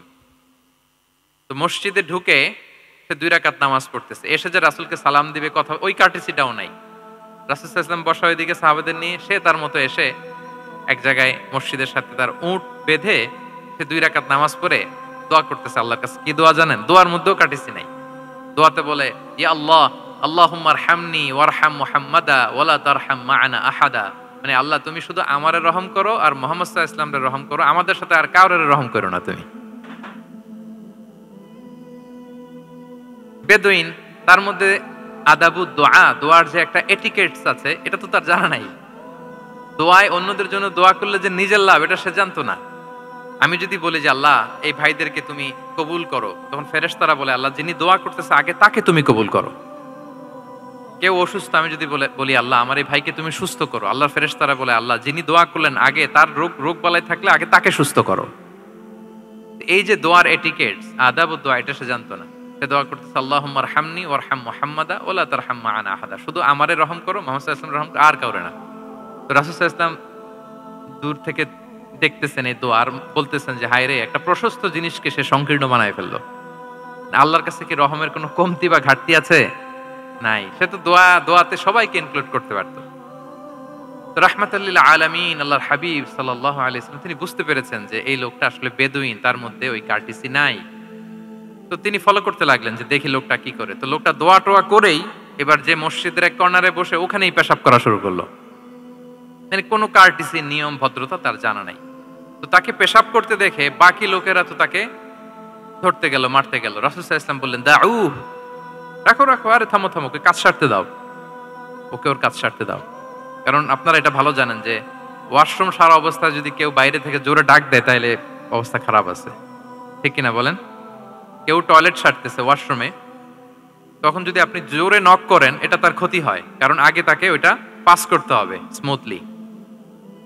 এটাও একটা এটিকেট যে কেউ ওয়াশরুমে গেল, আমাকেও যেতে হবে, তো আমি যে বারবার ডিস্টার্ব না করে ওখানে একটু পায়চারা করতে পারি, একটু হালকা মৃদু শব্দে কাশি দিতে পারি, আমি যে বাইরে আছি, সামওয়ান ইজ ওয়েটিং আউটসাইড, এটা তাকে বুঝাতে পারি। কিন্তু অনেকে যে কি করে, ধাম ধাম করার যখন শুরু করে ওই বেচারার তো অবস্থা টাইট। এটা যেন আমরা না করি, এই শিক্ষাটা কিন্তু এই হাদিস থেকে পাই। রাসূল সাল্লাল্লাহু আলাইহি ওয়াসাল্লাম বললেন, দাউ দাউ, রাখো রাখো, আরে ছাড়ো ছাড়ো, ও তো এখন ইয়ে করতেছে, ইউরিন পাস করতেছে, রাখো, ওটাও সারুক, আগে সারুক, আমরা পরে ডিল করি। তো সবাইকে তিনি থামালেন, ও সারলো। এবার রাসূল সাল্লাল্লাহু আলাইহি ওয়াসাল্লাম বললেন, এবার তোমরা যে ওয়াহারিকু আলা বাউলিহি সাজলান মিন মা, যেহেতু মসজিদে নববীর ফ্লোর ছিল বালুর ফ্লোর, শুকিয়ে যাবে, বললেন যে ওর পেশাব করা জায়গার উপর 1 বালতি পানি ঢেলে দাও। সাহাবারা দিল। আর এই বেদুইন লোককে রাসূল সাল্লাল্লাহু আলাইহি ওয়াসাল্লাম কাছে টেনে নিলেন, যে তাকে খুব ভালোবাসা দিয়ে বললেন, কি অবস্থা তোমার, কোত্থেকে আসছো, সব খোঁজ খবর নিয়ে বললেন যে তুমি যে এইখানে নামাজ পড়লা, এরপরে আবার এই কাজটা সারলা, তুমি কি জানো এইখানে আল্লাহর জিকির করা হয়, এটা আমাদের ইবাদতগাহ, এখানে আমরা রবের জিকির করি, তার কাছে ফরিয়াদ করি, সবাই মিলে এই কমিউনিটির সবাই এখানে আসে, এই কমিউনিটির, মদিনার কমিউনিটির সবাই মিলে, নারী পুরুষ নির্বিশেষে আমরা এসে এখানে আল্লাহর কাছে ফরিয়াদ করি, দোয়া করি, ইবাদত করি, কোরআন তেলাওয়াত করি, এটা আমাদের ইবাদতগাহ। এইখানে কি এমন কাজটা করা তোমার ঠিক হলো? সে তো লজ্জায় কাচুমাচু হয়ে রাসূল সাল্লাল্লাহু আলাইহি ওয়াসাল্লামের কাছে ক্ষমা চাইতেছে। সুবহানাল্লাহি বিহামদি। একটা কঠিন পরিস্থিতিকে ভালোবাসা দিয়ে রাসূল সাল্লাল্লাহু আলাইহি ওয়াসাল্লাম কোথায় নিয়ে যেতেন, এটাকে পুরো হিস্ট্রি পাল্টে দিতেন, সিনারিও পাল্টে দিতেন। সাহাবারা অবাক হলো, তারাও শিখলো যে না, এরকম করা যাবে না। তখন তাকে এইভাবে ডিল করলেন। আর সাহাবারা যারা রাগারাগি করেছিল, সাহাবীদেরকে রাসূল সাল্লাল্লাহু আলাইহি ওয়াসাল্লাম বললেন, ফা ইন্নামা বুইসতুম মুয়াসসিরিন ওয়া লাম তুবআসু মুআসসিরিন, মনে রেখো তোমরা সহজপন্থী হয়ে প্রেরিত হয়েছো, তোমরা কঠিন কট্টরপন্থী হয়ে, জটিলপন্থী হয়ে প্রেরিত হও নাই। তোমরা কোনো কাজকে জটিল ভাবে সমাধানের দিকে যেও না, সহজ করে সলভ করবা। সুবহানাল্লাহ, সুবহানাল্লাহি বিহামদি। তাহলে দেখেন, ভালোবাসা দিয়ে রাসূল সাল্লাল্লাহু আলাইহি ওয়াসাল্লাম ওই বেদুইনকে যেভাবে আদব শিক্ষা দিলেন, তার হৃদয় জয় করলেন। কঠোরতা দিয়ে পারা যেত? বলেন তো, পারা যেত? পারা যেত না। তো 6 নাম্বার দাওয়া মেথোডোলজি হচ্ছে দাওয়া should be full of love, full of love, full of well wishes. আপনি শুভকামনা, ভালোবাসা, এটা দিয়ে আপনি মানুষের হৃদয়ে যতটুকু জায়গা পাবেন, কঠোরতা দিয়ে পাবেন না। আরেকটা ছোট্ট উদাহরণ দেই। সুমামা ইবনে উসাল রাদিয়াল্লাহু তাআলা আনহু, উনি ইয়ামামার অধিপতি ছিলেন। রাসূল সাল্লাল্লাহু আলাইহি ওয়াসাল্লামকে হত্যা করতে এসেছিলেন গোপনে। কি করতে? হত্যা করতে। কি করতে বলেন সবাই? হত্যা করার জন্য এসেছিলেন। কিন্তু দুর্ভাগ্যক্রমে হত্যা করতে এসে সে ধরা পড়ে গেছে সাহাবীদের হাতে, হত্যা করতে পারে নাই সুমামা ইবনে উসাল। তো সাহাবীরা তাকে ধরে মসজিদে নববীর পিলারের সাথে বেঁধে রাখলো, ইসলামকে ডাকলো।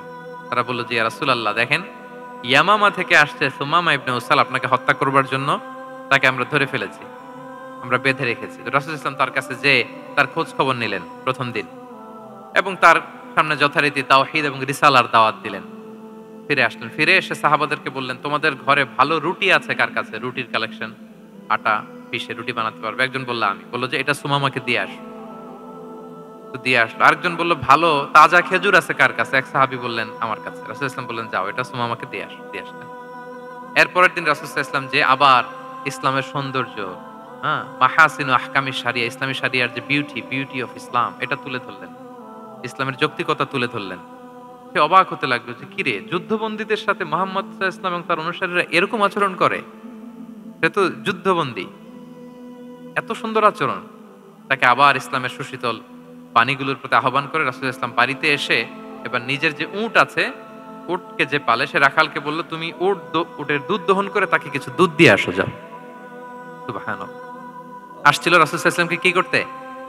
হত্যা করতে। তো তাকে ওটের গরম দুধ দিয়ে আসা হলো, সে পেট ভরে খেলো। তৃতীয় দিন এবার রাসূল সাল্লাল্লাহু আলাইহি ওয়াসাল্লাম যে ইসলামের যে ভবিষ্যৎ, ইসলাম মানলে যে জান্নাতে থাকা যাবে, এগুলো সব বললেন, এবং তাকে আরো অনেক মেহমানদারি করলেন, আপ্যায়ন করলেন। 3 দিন যখন রাসূল সাল্লাল্লাহু আলাইহি ওয়াসাল্লাম ইসলামকে তার সামনে এভাবে প্রেজেন্ট করলেন, আপ্যায়ন করলেন, ভালো আচরণ দেখালেন, সে অবাক হয়ে গেল। আল্লাহ তাআলা তার হৃদয়টাকে নূর দিয়ে আলোকিত করে দিলেন। 3 দিন পর রাসূল সাল্লাল্লাহু আলাইহি ওয়াসাল্লাম সাহাবীদেরকে ডেকে বললেন, যাও সুমামা ইবনে উসালের হাত পা গুলো যে রশি দিয়ে বেঁধে রেখেছো ছেড়ে দাও, রশিগুলো খুলে দাও। সাহাবারা বলেন কি ইয়া রাসূলুল্লাহ, সে তো খুনি, সুযোগ পেলেই তো অ্যাসাসিনেট করতো, তার হাতের রশি খুলে দিত আপনাকে মেরে ফেলবে। আল্লাহ রাসূল সাল্লাল্লাহু আলাইহি ওয়াসাল্লাম বললেন, না, আমি যা জানি তোমরা সেটা জানো না, যেটা বলেছি তাই করো। মসজিদে নববীর পিলারের সাথে তাকে যে বেঁধে রেখেছো, রশি খুলে দাও, হাত পা খুলে দাও। আল্লাহর হাবিব সাল্লাল্লাহু আলাইহি ওয়াসাল্লামের নির্দেশ মোতাবেক সাহাবারা ওনার হাত খুলে দিলেন, পা খুলে দিলেন। সুমামা ইবনে উসাল কারোর সাথে কথা না বলে, তার বাড়ি তো ইয়ামামা, সেখানেও ফিরে গেলেন না, অন্য কোনো শহরেও গেলেন না। তিনি মদিনা থেকে অনতি দূরে একটা খেজুরের বাগান আছে, ওখানে কুয়া আছে, উনি যে ওই কুয়ার পানি দিয়ে গোসল করলেন। গোসল করে পবিত্র হয়ে মসজিদে নববীতে রাসূল সাল্লাল্লাহু আলাইহি ওয়াসাল্লামের কাছে ফিরে আসলেন, আর এসেই ঘোষণা দিলেন, আশহাদু আল্লা ইলাহা ইল্লাল্লাহ ওয়া আশহাদু আন্না মুহাম্মাদার রাসূলুল্লাহ। সুবহানাল্লাহ, সুবহানাল্লাহ। তিনি বললেন যে আমি সাক্ষ্য দিচ্ছি আল্লাহ ছাড়া কোনো ইলাহ নেই, আরো সাক্ষ্য দিচ্ছি যে মুহাম্মদ আপনি আল্লাহর প্রেরিত বান্দা এবং রাসূল। সুবহানাল্লাহ পড়বেন না সবাই? এবার তিনি বললেন, মুহাম্মদ, আপনার চেহারার চাইতে অপছন্দের চেহারা পৃথিবীতে আর দ্বিতীয়টা আমার কাছে ছিল না, কিন্তু আজকের পর থেকে আপনার চেয়ে প্রিয় চেহারা, আপনার চেহারার চেয়ে প্রিয় কোনো চেহারা আমার কাছে আর নাই। ইসলামের চেয়ে অপছন্দনীয় ধর্ম আমার কাছে আর ছিল না, কিন্তু আজ থেকে ইসলামের চেয়ে পছন্দনীয় কোনো ধর্ম আমার কাছে নাই। মদিনার চেয়ে অপছন্দের শহর আমার কাছে ছিল না, তো আজ থেকে মদিনার চেয়ে কোনো প্রিয় শহর আমার কাছে নাই। সুবহানাল্লাহ। উনি গমের বড় ডিলার ছিলেন, গম ব্যবসা করতেন। উনার থেকে গম নিয়ে মক্কায় মুশরিকরা চলতো। তিনি ঘোষণা দিলেন, আজকে থেকে আমার এলাকার কোনো গম মক্কায় যাবে না।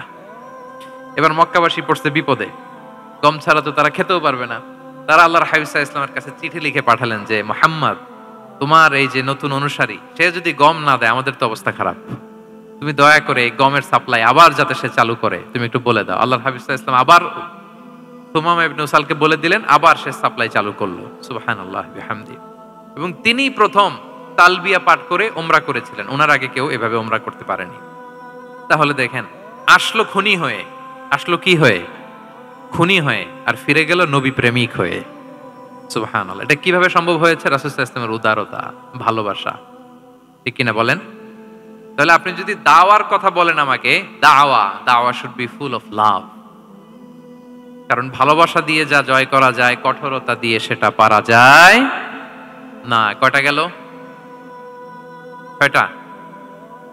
আর রইল কয়টা? 4টা। আগ্রহ আছে তো না শোনার? আচ্ছা, 7 নাম্বার হচ্ছে, 7 নাম্বার, রাসূল সাল্লাল্লাহু আলাইহি ওয়াসাল্লাম যদি কাউকে কারেকশন করতে চাইতেন, কখনো তাকে অপমান করতেন না, অন্যের সামনে তার নাম নিতেন না, নাম না নিয়ে তাকে শুধরে দিতেন। এটা দাওয়ার আরেকটা মেথডোলজি। কেউ কোনো ভুল কাজ করলে তার নাম ধরে অন্যের সামনে লজ্জিত করতেন না। আমরা কিন্তু অনেক সময় করে ফেলি, করি না? অন্যের সামনে মানুষকে কারেক্ট করি, এটা ঠিক না। The way he use to correct others, আপনি যদি সিরাতের দিকে তাকান, সুবহানাল্লাহ, কিভাবে উনি অন্যকে কারেকশন দিতেন, নাম উল্লেখ করতেন না।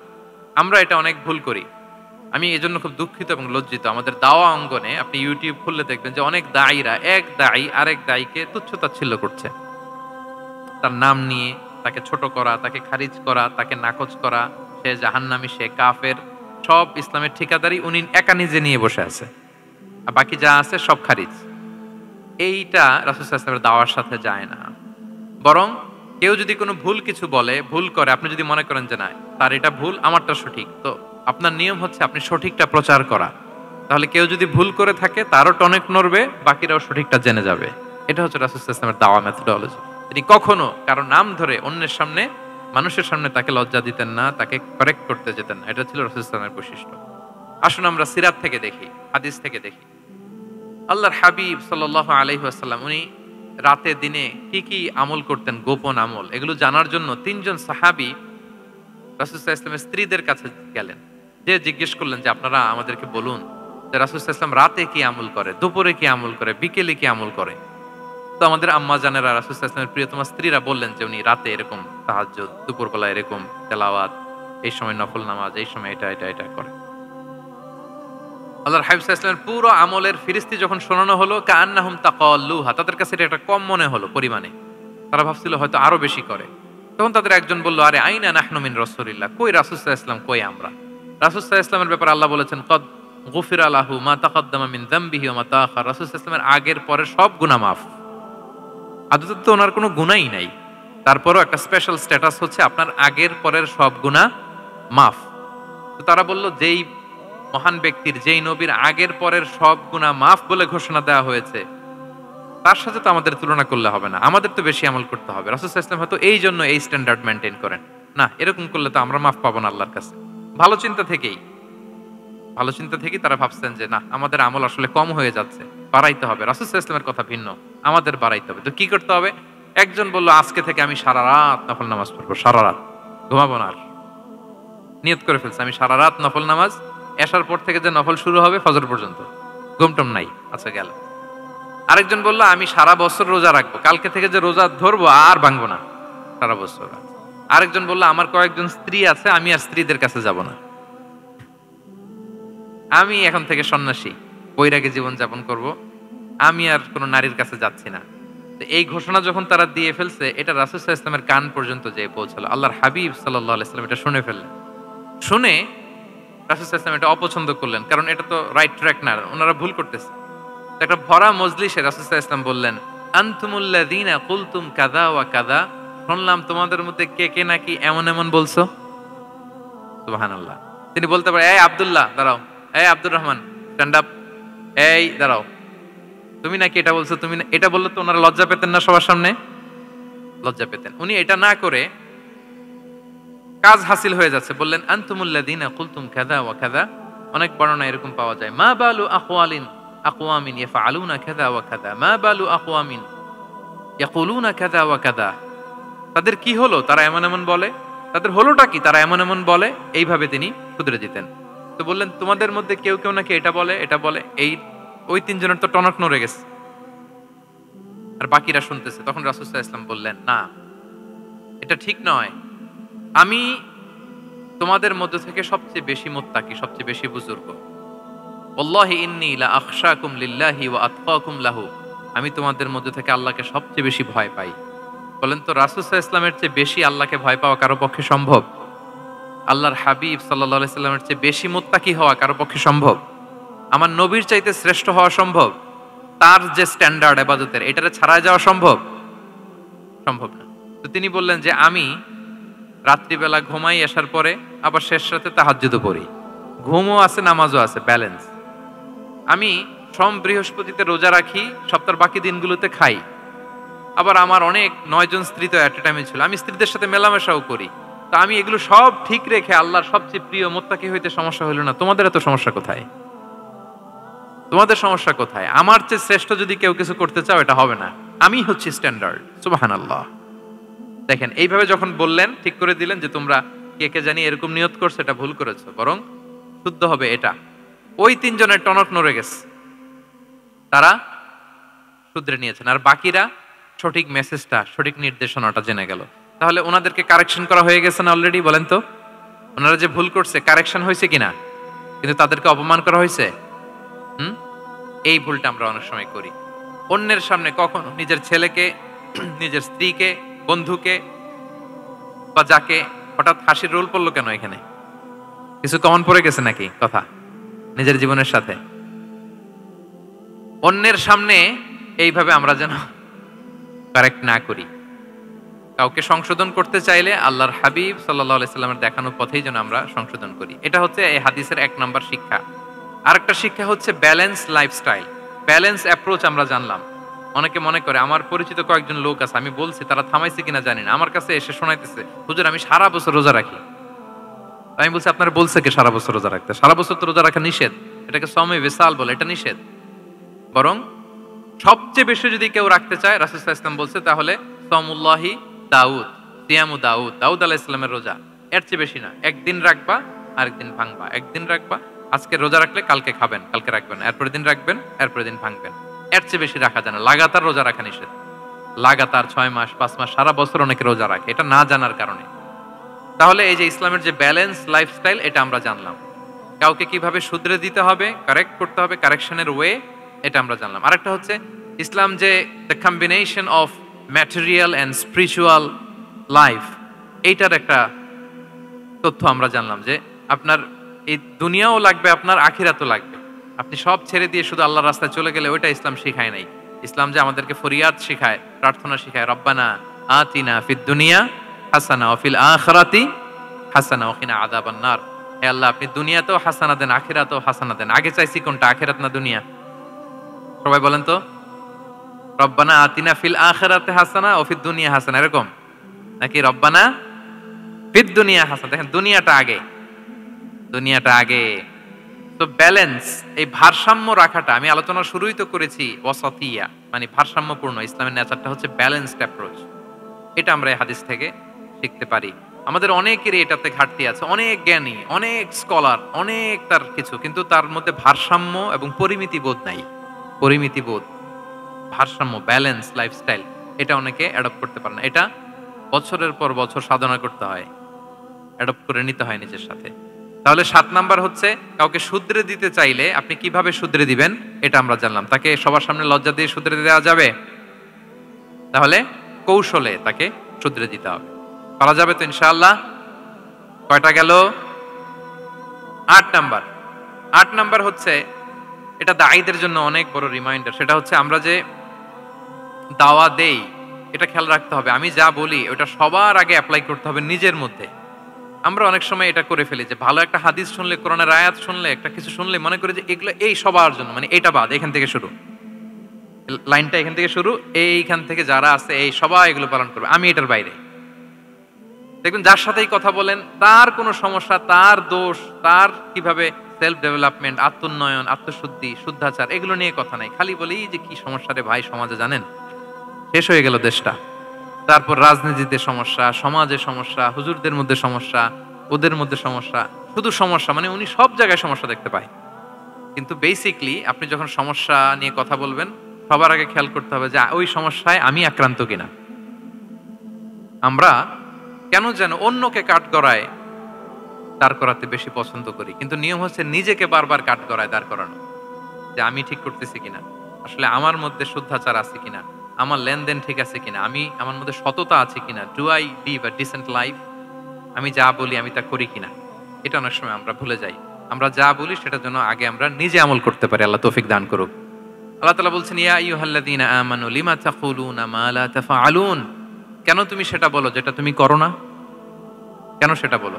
তো আমরা যদি দাওয়া কাজ করতে চাই, আমি যে দাওয়াটা দিব বা নাসিহাত দিব বা বার্তাটা রাখবো, সবার আগে যেন এটা নিজের দিকে, ওই তীর যেন নিজের দিকে থাকে যে না এটা আগে তোমার জন্য, আগে তুমি পালন করো, পাশাপাশি এটা সবার জন্য, এটা যেন আমরা করি।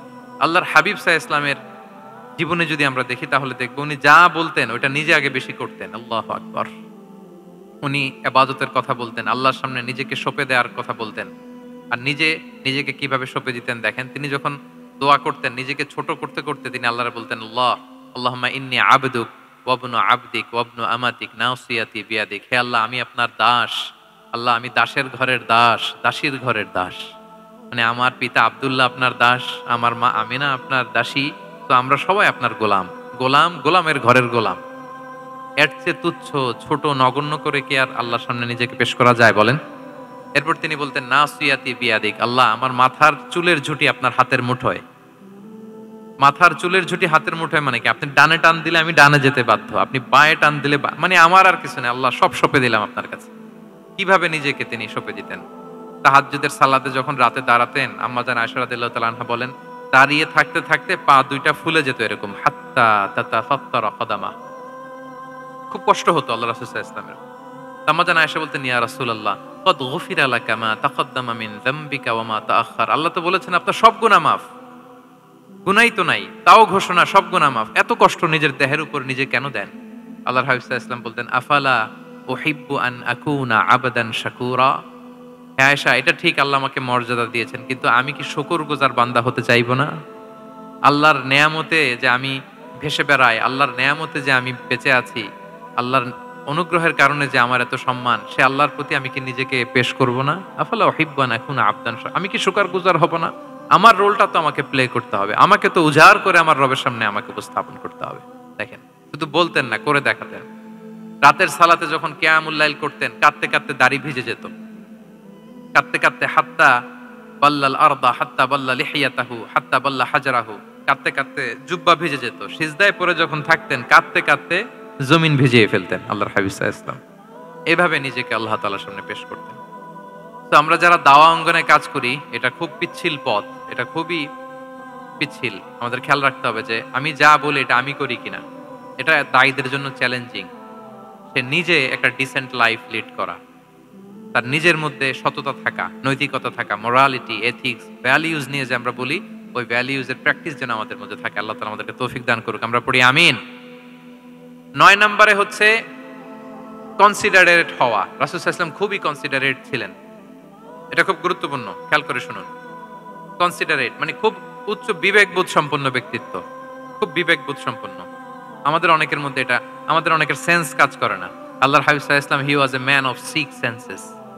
6টা সেন্স ওনার কাজ করতো। সুবহানাল্লাহ, সুবহানাল্লাহ। কথা বলতেছেন, ওদিকে কি হচ্ছে, ওদিকে সব একসাথে এট এ গ্ল্যান্সে তিনি মেইনটেইন করতেন। সুবহানাল্লাহ বিহামদিহি। এই উচ্চ বিবেকবোধ সম্পন্ন হইতে হবে দায়ীদের। রাসূল সাল্লাল্লাহু আলাইহি ওয়াসাল্লাম নামাজ পড়াচ্ছেন, পিছনে বাচ্চার কান্নার আওয়াজ, নামাজ ছোট করে দিয়েছেন, একেবারে ছোট, শর্ট করে সিজদা, রুকু, মানে যতটুকু না হলেই না, অতটুকু করে নামাজ শেষ। জিজ্ঞেস করা হলো কেন? বললেন যে আমি দেখলাম একটা ছোট বাচ্চা কাঁদছে, এই বাচ্চার মায়ের বোধহয় খুব কষ্ট হয়ে যাচ্ছে পেছনে, বাচ্চাটাকে সামলাতে মহিলাদের প্রেয়ার হলে মাটার বোধহয় খুব কষ্ট হচ্ছে, এজন্য আমি নামাজটা একটু শর্ট করে দিয়েছি। সুবহানাল্লাহ। আমরা নামাজে দাঁড়ালে দিন দুনিয়ার হুঁশ নাই, কি হচ্ছে না হচ্ছে না, আপনার সব খেয়াল রাখতে হবে। কি হচ্ছে, you are a leader, you are a দাঈ, আপনাকে এটা খেয়াল রাখতে হবে। রাসূল সাল্লাল্লাহু আলাইহি ওয়াসাল্লাম এরকম উচ্চ বিবেকবোধ সম্পন্ন লোক ছিলেন। মুআয ইবনে জাবালকে এক জায়গার মদিনার পাশেই ইমাম করে পাঠালেন, ইমাম। তো ওই এলাকার মুসল্লিরা ছিলেন শ্রমজীবী। কি জীবী? শ্রমজীবী। ওনারা উট দিয়ে পানি নিয়ে খেজুর গাছে পানি সেচ দিত, তারা খুব কষ্ট করে সারাদিন। তো উনি মাগরিবের নামাজে একদিন নামাজ শুরু করলেন, আল্লাহু আকবার বলে সূরা ফাতিহার পরে উনি সূরা বাকারা শুরু করলেন। কোন সূরা? কোরআনের সবচাইতে ছোট সূরা নাকি? হ্যাঁ, আয়াত কত? সবচাইতে বড় সূরা। তো উনি হয়তো একটা খুব মানে চিল মুডে আছেন, একটা খুব ভালো মুডে আছেন, ইবাদতের একটা মুডে আছেন।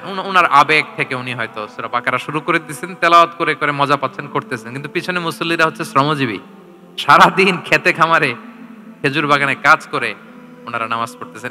একদল তো নামাজ ছেড়ে দিচ্ছে, ছেড়ে দিয়ে নিজেরা নামাজ পড়ে আল্লাহর হাবিব সাল্লাল্লাহু আলাইহি ওয়াসাল্লামের কাছে যে বিচার দিলেন যে ইয়া রাসূলুল্লাহ, দেখেন এমন একজনকে ইমাম হিসেবে পাঠালেন, উনি মাগরিবের নামাজ শুরু করছে সূরা বাকারা দিয়ে। আমরা হচ্ছে শ্রমজীবী মানুষ, আমরা কি পারি এত সময় দাঁড়িয়ে থাকতে? রাসূল সাল্লাল্লাহু আলাইহি ওয়াসাল্লাম খুব রেগে গেলেন, খুব। মুআয ইবনে জাবাল রাদিয়াল্লাহু তাআলা আনহুকে ডেকে পাঠালেন। ডেকে কি শব্দ ইউজ করতে জানেন? উনি বললেন, আফাত্তানুন আনতা ইয়া মুআয। ফাত্তান মানে ফিতনাবাজ। হে মুআয, তুমি কি সমাজে ফিতনা ছড়াচ্ছ? তোমাকে পাঠালাম সেখানকার ইউনিটি ধরে রাখতে, ইমাম হয়ে নামাজ পড়াবা, তালিম দিবা। আফাত্তান আনতা ইয়া মুআয, তুমি ফিতনা ছড়াচ্ছ? তুমি কেন সাব্বিহ ইসমা রাব্বিকাল আলা তোমার মুখস্থ নাই? ওয়াশ-শামসি ওয়া দুহাহা মুখস্থ নাই? হাদিসে দুইটা সূরার কথা, যে এই সাইজের সূরাগুলো পারো না, তুমি এগুলো দিয়ে নামাজ পড়াবা যাতে ওদের কষ্ট না হয়।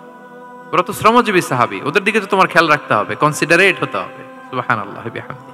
দেখেন রাসূল সাল্লাল্লাহু আলাইহি ওয়াসাল্লাম ইমামকে এনে শাসন করলেন, বুঝিয়ে বললেন যে না, তোমাকে ছোট ছোট সূরায় নামাজ পড়াতে হবে যাতে করে কষ্ট না হয়। এবং রাসূল সাল্লাল্লাহু আলাইহি ওয়াসাল্লাম কাউকে কোনো দায়িত্ব দিয়ে কাজে পাঠালে ওনার বিখ্যাত একটা বাণী তিনি বলে দিতেন। আমার ভেরিফাইড যে ফেসবুক পেজের কভার ফটোতে দেখবেন এই হাদিসটা দেয়া। সেটা হচ্ছে তিনি কাউকে কোনো দায়িত্ব দিয়ে পাঠালে তিনি বলতেন, বাশশিরু ওয়ালা তুনাফিরু, ইয়াসসিরু ওয়ালা তুআসসিরু। মানে তোমরা মানুষকে সুসংবাদ দিও, মানুষকে দিন থেকে ভাগিও না, দিনকে সহজ করে উপস্থাপন করো, দিনকে জটিল করে মানুষের সামনে উপস্থাপন করো না। আমরা এটা ভুল করি, এত কঠিন ভাবে উপস্থাপন করি, ভাবে যে কঠিন করে উপস্থাপন করতে পারলেই বোধহয় ওনার ক্রেডিট। এরকম একটা মানসিকতা অনেকের আছে। কোন মুফতি যদি এমন কোন ফতোয়া দেয় যেটা সমাজের অধিকাংশ মুসলিম চেষ্টা করেও মানতে পারতেছে না, কঠিন হয়ে যাচ্ছে, তার মানে something is missing in the ফতোয়া, something is missing in the legal opinion, and the মুফতি should revise the issue again and again. তাকে আরো মুফতিদের সাথে রিভাইজ করতে হবে, আরো কিভাবে জীবন ঘনিষ্ঠ করে মাসালাটা দেয়া যায় তাকে এটা ভাবতে হবে। কারণ আল্লাহ দিনের মধ্যে জটিলতা রাখেননি, কাঠিন্যতা রাখেননি। আমরা দিনকে কঠিনভাবে মানুষের কাছে উপস্থাপন করি, মানুষকে ভয় দেখাই, আমরা হতাশ করি, দিন থেকে ভাগাই। রাসূল সাল্লাল্লাহু আলাইহি ওয়াসাল্লাম বলেছেন, খবরদার দিন থেকে ভাগিও না, সহজ করে মানুষের কাছে উপস্থাপন করো, দিনকে জটিল করে মানুষের কাছে উপস্থাপন করবে না। তো তাহলে কনসিডারেট ছিলেন রাসূল সাল্লাল্লাহু আলাইহি ওয়াসাল্লাম, খুব উচ্চ বিবেক বোধ সম্পন্ন ব্যক্তি ছিলেন। একবার মাগরিবের সালাতে অথবা এশার সালাতে হাদিসে এসেছে যে ইহদা সালাতাইল ইশা মানে মাগরিব অথবা এশায় হাসান হুসাইন রাদিয়াল্লাহু তাআলা আনহুমাকে নিয়ে তিনি নামাজে গেলেন। নামাজের এক পর্যায়ে সেজদারত অবস্থায় ওনার নাতি হাসান রাদিয়াল্লাহু তাআলা আনহু ওনার কাঁধের উপরে চেপে বসলেন, দীর্ঘ সেজদা দিলেন। এরপর যখন নামাজ শেষ করলেন, সাহাবারা বললেন, ইয়া রাসূলুল্লাহ, এত লম্বা সেজদা দিতে তো কখনো দেখি নাই, নামাজে কি অসুস্থ হয়ে গেলেন নাকি? অথবা নামাজ চলা অবস্থায় কি কোরআনের আয়াত নাজিল হলো নাকি? রাসূল সাল্লাল্লাহু আলাইহি ওয়াসাল্লাম বললেন, কুল্লু যালিকা লাম ইয়াকুন, একটাও না, বরং ওয়ালাকিন নাবনি ইতাহালানি, আমার নাতি আমার কাঁধে উঠছিল। ফাকারিহতু আন উআজ্জিলাহু হাত্তা ইয়াকদিয়া হাজাতা, আমি সেজদায় উঠতে গেলেই তো ও যে খেলতেছে এটা ডিস্টার্ব হয়ে যাবে, তো ওর যতক্ষণ না ওর খেলা শেষ না হয় আমি একটু ওয়েট করতেছিলাম। তার খেলাধুলা শেষে তার সময় যখন হয়েছে নেমে গেছে, আমি তখন সেজদা থেকে মাথা উঠিয়েছি। কি কনসিডারেট ছিলেন দেখেন, কি উচ্চ বিবেক বোধ সম্পন্ন, অন্যের যাতে কষ্ট না হয়, অন্যের যে কোনো কনসার্ন, এগুলো সব তিনি খেয়াল রাখতেন। তো দাঈদের এরকম সিক্স সেন্সের অধিকারী হওয়ার চেষ্টা করতে হবে। আল্লাহ তাআলা আমাদেরকে তৌফিক দান করুক। কয়টা গেল? 9টা। আর একটা সর্বশেষ, এটা খুব গুরুত্বপূর্ণ, আপনাদের সাথে খুবই রিলেভেন্ট, মনোযোগ দিয়ে শুনুন। সেটা হচ্ছে প্রপার টাইমিং ফর দাওয়া। দাওয়ার জন্য টাইমিংটা খুব গুরুত্বপূর্ণ। টাইমিং ইজ প্রপার টাইমে যদি দেন ওটা ক্লিক করবে, ওটা স্পার্ক করবে। আর যদি সময় মতো না হয় ওটা কাজ করবে না। প্রপার টাইমে প্রপার দাওয়াটা দিতে হয়, সঠিক সময়ের অপেক্ষা করা, যখন সেই সময়টা আসছে তখন দাওয়া দেওয়া। বুঝতে পেরেছেন না ব্যাপারটা? একটা ছোট্ট উদাহরণ দেই।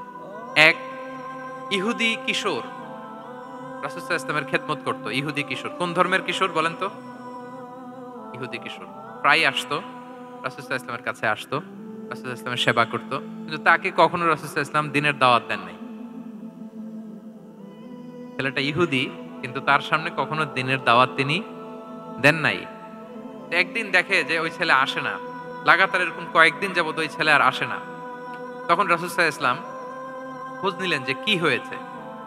তখন রাসূল সাল্লাল্লাহু আলাইহি ওয়াসাল্লাম শুনতে পেলেন যে ছেলেটা অসুস্থ। ছেলেটা কি অসুস্থ? আল্লাহর হাবিব সাল্লাল্লাহু আলাইহি ওয়াসাল্লাম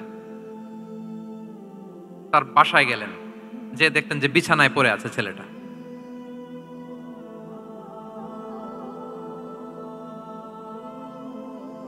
দেখলেন যে ইহুদি ছেলেটা বিছানায় পড়ে কাতরাচ্ছে, পাশে ছেলেটার বাবা।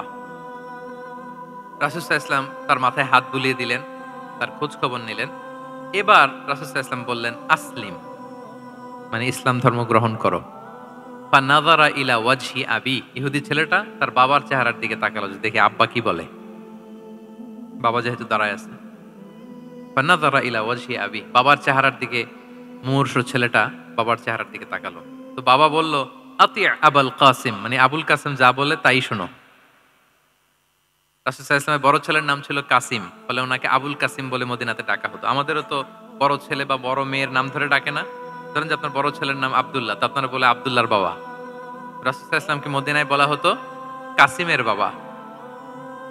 তো ছেলেটা যখন বাবার চেহারার দিকে তাকালো, বাবা বলল আতি আবুল কাসিম, তুমি আবুল কাসিমের অনুসরণ করো, যা বলে তাই শোনো।